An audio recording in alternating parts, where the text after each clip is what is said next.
Back in for FYI for this Thursday morning. Clinton School Superintendent Gary DeLacy with us this morning, and surprised by being filling in for Gary this morning. So you give me one more time, Gary.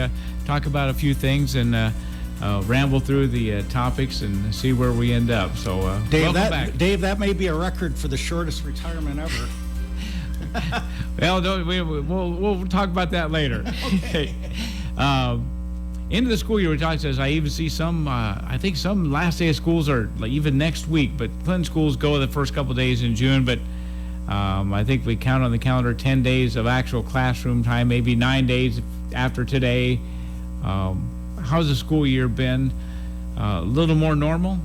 Yeah, I've had several discussions with staff as I go around the district, and you're wondering if we're getting to a point, we're still getting residual effects of the pandemic, but as we look to next year, can we get really maybe back closer to normal than we've ever been before the pandemic? So I think we've been doing really well. Like I said, there's 9 days left after today. It's really kind of crept up fast, I think, on a lot of people just because of the weather. Up to a couple weeks ago, it was pretty much cold, wind, and rain, and it just kind of, we were trudging along waiting for spring, and then about 10 days ago, we went from that weather to summer. and now next week back to 60s. So. Yeah, back to the 60s, and so, actually 2 weeks from today will be the last day of school for Clinton schools, and that last day will be an early out day. What about there was a lot of concern, not only in the Clinton district, but I think every school district across the country this year in particular. What is the impact going to be? How do we gauge what students, I guess I hate to say lost or slipped, or getting back to, I guess, the protocol, the steps you want them to be at as far as grade level and what they know and what they're learning? Have you been able to assess any of that, how that's gone this school year? I know Clinton School District wasn't alone in talking about that. Yeah, we're the ISAFs, which is the state assessment. We just finished that last Friday. So we're getting partial results right now, so it's very inconclusive at this point. I just informally asked the teachers, did the kids work hard on the assessment? Did they give full effort? Which is all I can expect. And, I was at Jefferson yesterday, and every teacher said, really, the kids worked very hard on that assessment. So, I'm hopeful there, because a big component of this new one is the growth model. Like, how much did they grow? And I think that's going to be the area that we look at with the pandemic is, they still are behind, but did they make significant growth that we're starting to close those gaps? And hopefully once we get that state assessment in, we'll have a little better handle on where we are at this point. I'm hopeful, just when you talk to teachers, and we have other assessments as well. We have iReady, we have FAST. Those are more at the elementary level. Students are growing and growing probably faster, but they're probably not quite where they need to be yet, if I had to put it on average in terms of where they need to be in terms of academic growth. Gary, you step back from this. I don't know if you can step back from this. Is this going to be a concern for years that this whole class, this whole series of students who are in school during this couple-year period, even when they graduate, are not going to be where the graduates were of 3 years ago? You think this is going to be a long-term effect, or do you think you can move along and kind of catch the gist of that question? I think the gap will eventually close to a point that you won't be able to tell. Like right now, I think most superintendents around the country would tell you the second graders are the most impacted. And the reason is they lost about a third of their kindergarten experience that just got cut off. Then last year, first year for reading, we masked up. That was best practice. We're trying to keep everybody healthy and safe. But when you talk about not being able to see the face when you're doing literacy and you're learning how to sound out words and those kinds of things, that was problematic. So, I think right now I would say the impacts aren't even across the grade levels. That there are certain grade levels, and I would point to second grade as probably being the most impacted grade right now of where the pandemic is. I think some other grades, it's been much more minimal, and I think the older the kids, the more foundation they had before the pandemic, so they had a foundation of learning to lean on. When you're talking this year's second grade, they were at the very beginning at kindergarten, and then when that foundational piece was kind of ripped out from them, it's a matter of trying to build that foundation while we're trying to get them to catch up. It's that old catch up and keep up, which is really hard to do. And I actually think I am very hopeful a few years from now, I could be able to say, you know what, you couldn't be able to tell anymore that the pandemic had any academic effect on our kids. But we're not there yet. There's still some impact. Mentioned weather at high school construction. Did that delay that? You talk about end of the school year. I know that means you're always looking to next year. Move in at Christmas break still on the calendar? As of right now, yes. I'll be honest, now that the weather is really warmed up, things are really humming over there. I actually walked through there yesterday just to kind of get a feel for it. I believe the roof is completely on now. The third floor, they are framing in the rooms, so now as you walk around the third floor, you can visualize these different the science wing is up on the third floor. You can visualize that. You can visualize where the library is, where your hallways are going to be. So you're starting to get a feel for how the building is coming along now. And I think obviously they've got to get it closed in here, and then you'd really get the major push to get the inside finished up. And if you go by, it is moving along in terms of getting closed in. The second and third floors are not completely poured now. They're working on the first floor. They haven't poured yet, but you can tell they're trying to get to that point. And like I said, the third floor, they're really starting to frame out things and move forward. And I'm sure if they get to the point they can put in the windows, because right now you could probably look on the east side and north side and even the south side. If you get the windows in there, it'd be like it's pretty much closed in. I know it's been a while since I've driven past there, but construction projects are always interesting. Sometimes it seems like you don't see much happening, then all of a sudden in a matter of days, it's like, how did all this happen? It Right. just seems to fall together. So Well, and right now there's probably 4 or 5 different subcontractors, and I think the general contractor, Tricon, is very organized. He's got multiple subcontractors that, you might have the framing going on the third floor, but down on the second floor, they're blowing in the insulation, and then you've got people that are working on the north side that I see they're putting up the framing work to put up the windows. So there's multiple things going on at the same time. So, they're still saying that the building will be ready to turn over to us in December. There will be a lot of work to be done, but it is, I can start to visualize it now as you walk through and you start seeing the classroom framing. at the end of the school year, what else are the topics as you wrap up the year? Well, obviously next week's a huge week for the class of 2022. You'll have senior convocation Wednesday night. So awarding for the success of 4 years and where their post-secondary plans are going to go, what scholarships are going to be won. I always feel, that to me is just a special night. It's kind of a accumulation of that 4 years of hard work for a lot of those students. And then obviously a week from Sunday would be commencement, going through that. So just I think even a week from today will be the the graduation walk, something that started years ago where the graduates will walk through each of our elementary and middle school buildings and kind of serve as role models for those students. Just kind of a very special time of the year. And like I said, Commencement Sunday is obviously the highlight of the year, to be able to recognize all those seniors that will graduate and are ready to transition to the next step of their lives. So, You spend a lot of time in the classroom as a teacher, and you spend you spend a lot of time as an administrator.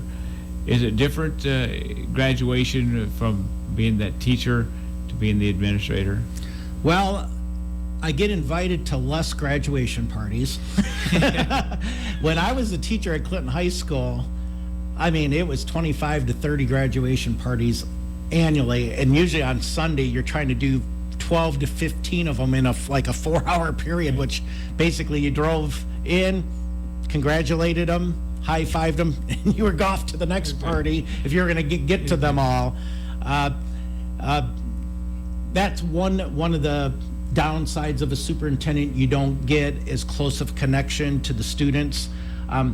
I'll get a couple graduation parties. I'll probably get to enjoy them more since I'm not just running from one to the other. I can actually spend some time and talk to people at these graduation parties. The 16 years that I taught at Clinton High School were just an amazing 16 years, and I really enjoyed all those students, and a lot of them are parents today in the community and so on. And I'll be honest, some of that has been nice as a superintendent. As you bop around to these, you're actually running into former students. I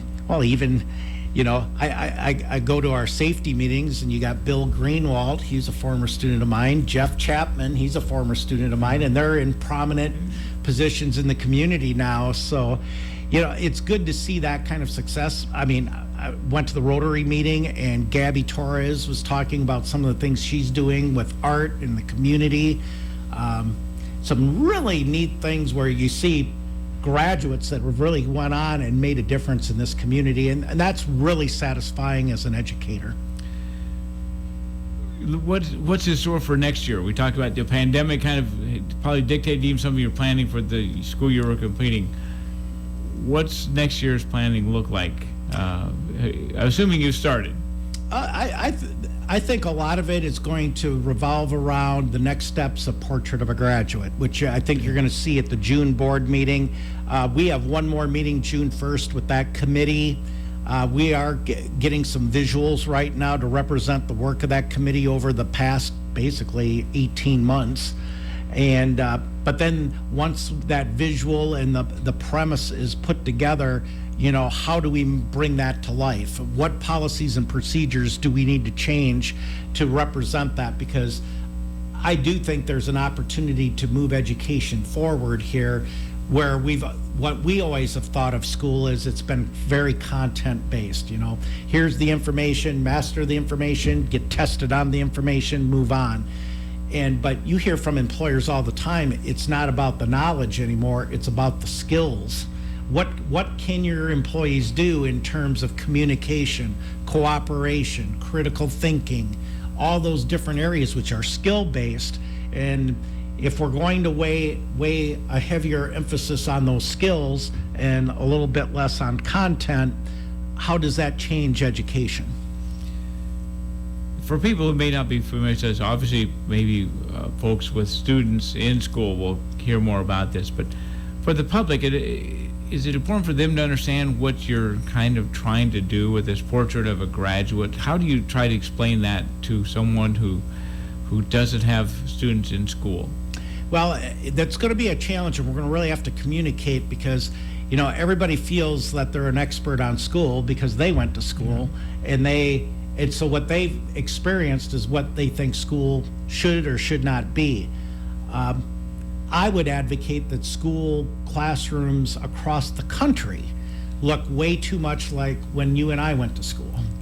We're still a lot of times in desks, we're in straight rows. The teacher is basically the principal person with giving the knowledge. I mean, all those things that we experienced, which was best practice when we were there.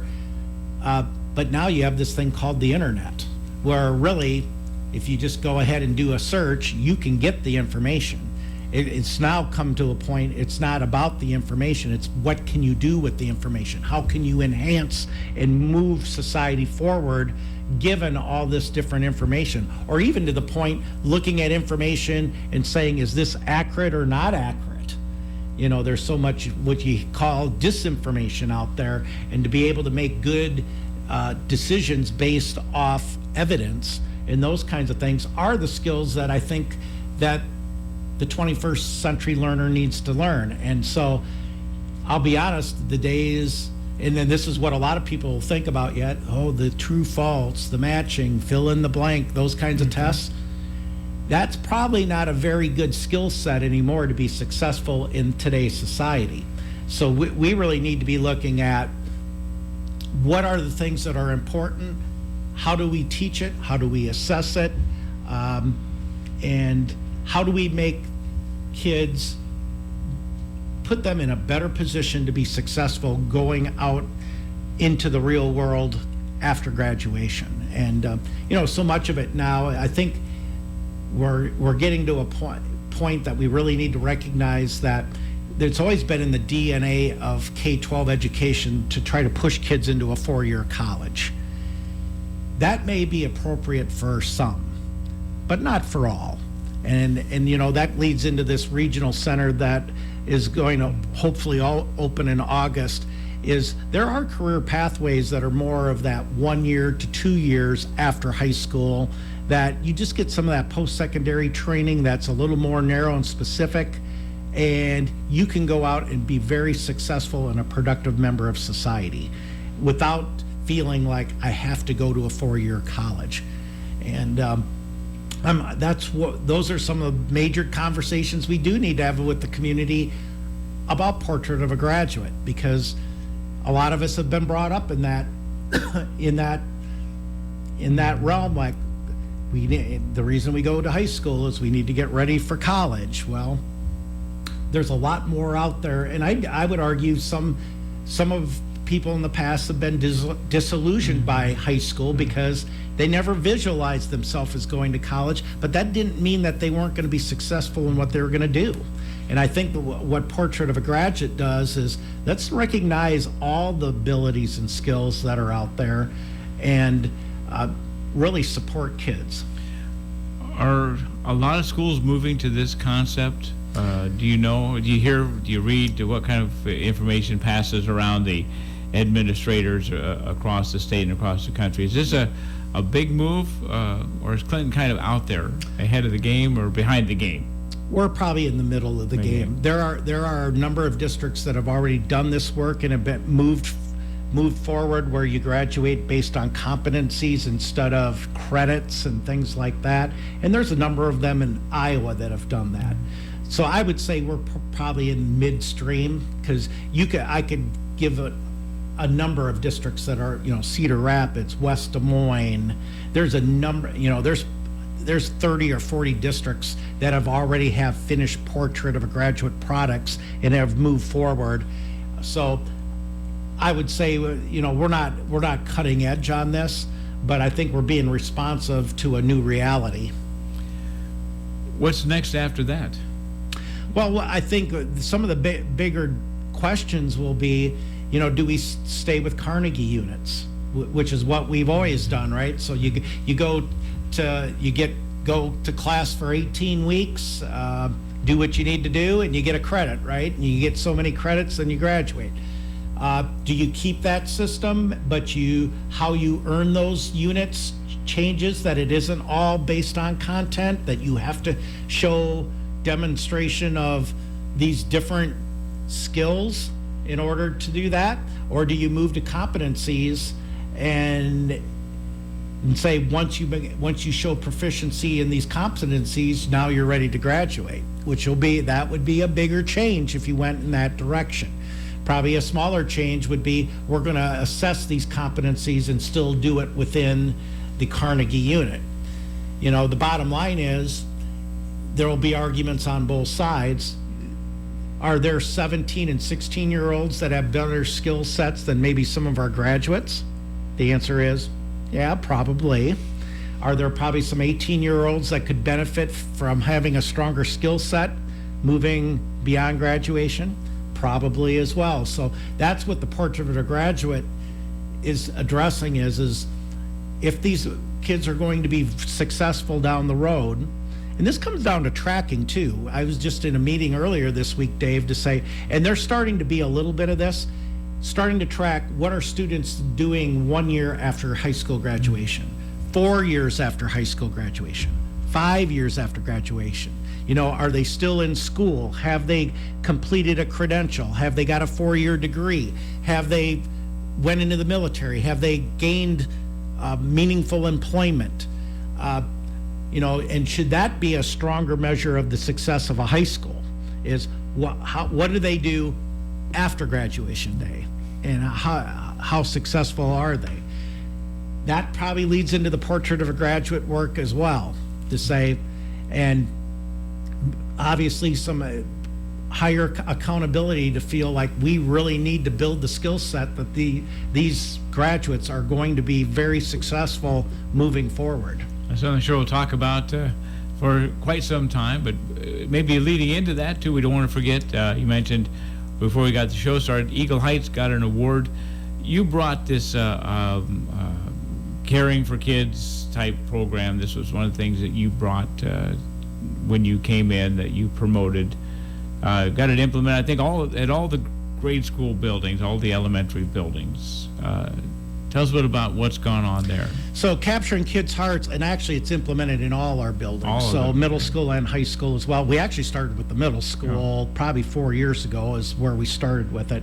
It's in all the buildings. So it's a social emotional, what I would call a program that puts all teachers, all kids on the same language, same level in terms of what are the expectations of how we treat each other. How do we redirect when we don't get that behavior? Obviously, you know, what are the consequences if we don't follow that? But really, it's more on a positive side to try to teach and get appropriate expectations for behavior. Eagle Heights, under the direction of Dan Boyd, has probably done the best job in the district in terms of getting close to fidelity with that. And so they submitted for this award through Capturing Kids' Hearts, and they were compared to, I believe, 1,550 different school campus sites, and they were one of the 376 that were selected as a national showcase school based on their implementation of the program and what they're doing at this point. So that we're doing great things in our other campuses as well. Eagle Heights just went through the process with them of being examined. How are they doing? They bring a person on site. They also collect data on the implementation, and they were awarded as one of the top school campuses in the country. That help promote this in other buildings, other teachers who obviously sometimes do things get questioned, but does this help you promote it to the other buildings and emphasize the importance? I'll be honest, I don't think it needs that. I think most teachers see the value of that. In fact, Dave, just to give you an idea, we are actually, you know, next year going to do a Capturing Kids' Hearts refresher for all staff in October when we have a PD day. Oh. And so that was asked by the teacher. As I went around the district said, you know what? We're working on it, but they have very dynamic instructors that come in, and I think just getting that refresher, for some of them, it's been 3 to 4 years since they've been trained, and just to get a half-day refresher. So we're committed as a district to continue to work on that. I think given the pandemic, and I would have not looked at the crystal ball when we did this, I felt it was the right work anyway, but I'll be honest, thank God we had this program in place to really help us with the social emotional pieces going through the pandemic with our staff and students. I would have hated to try to navigate it without this program. So we continue to be our district is committed in terms of building relationships between teachers and students, and that's the foundation of capturing kids' hearts. And we're honored that one of our school campuses was nationally recognized, and I thank all the work for Eagle Heights for doing that. And obviously, we would love to have more in the future get in position to get that award as well. You done, guys? Any quick last comments? Wrap things up. Wrap up the school year. Usually you come in for a once or twice, maybe June, and maybe take July off. But don't want to say wrap up the school year, but wrap up the show. What did we miss? Something you wanted to talk about? Well, for those that have been following the legislative session, I got an email this week. It sounds like they've got a plan now for closure next week. That a lot of the budget bills are still out there. So it looks like next Tuesday and Wednesday they've put on the docket where they're going to try to finish the session. So I don't know what that means for vouchers. What I'm being told is that there isn't enough votes in the House to move that forward. I hope that's still the case. But I do think it's at a point that we need to move forward. Let's get our budgets in place and bring the legislative session to an end. You afraid that last minute changes might impact the school's money, budgets? It could. And right now we're a little bit in the dark because a lot of this is being done in caucuses and things. So it hasn't been out in the open where you really know where the discussions are going. So yeah, you just kind of wonder, and you just stay tuned to see what are they actually going to. They're going to gavel in next week, and it's probably going to go real fast, and then they're going to gavel out, and it's going to be over. So we'll stay tuned, and thanks for coming in today. Clinton School Superintendent Gary DeLacy with us on our FYI program this morning.